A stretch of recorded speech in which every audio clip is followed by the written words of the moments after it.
Dear colleagues, good morning and warm welcome to the participants of the second International Education Forum, Altai Asia 2014, Eurasian Educational Space, New Challenges and the Best Practices. My welcome is in my official capacity as the President of APQN and also on my personal behalf with a lot of love and respect from India.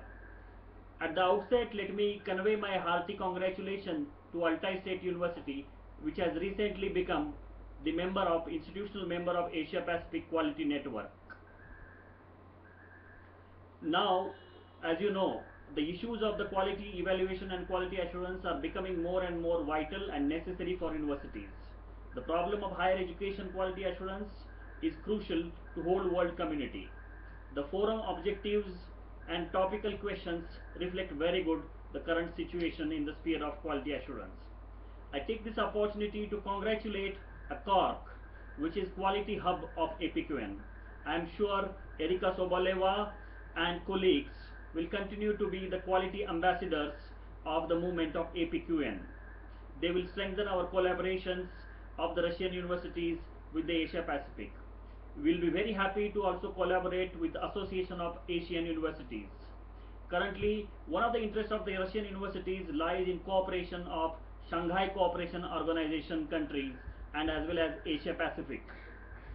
For the universities, I think it is necessary because they have a lot of students from these regions of Asia. Historically and culturally, as you know, India and Russia have been great friends. With the BRICS getting momentum, this bond is going to be stronger. I hope this conference can talk about the possibility of BRICS Higher Education Quality Forum, among other things. Russian universities can also play a great role as you have unique advantage of being a bridge between Europe and Asia. I invite colleagues from Russian universities to follow the Altai University and join APQN membership.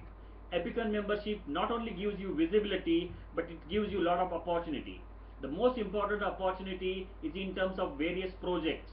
We have a project at Asia Pacific and global level such as APQN Quality Label, Asia Pacific Quality Information Portal, Asia Europe Exchange Program, and so on. Before I conclude, I must convey my deep apology for not being personally there, but I am sure I will be able to soon make it to Russia. I also take this opportunity to invite all of you to APQN's annual conference at Kunming, China, which will happen in March 2015. Thank you very much, and Das Vidania.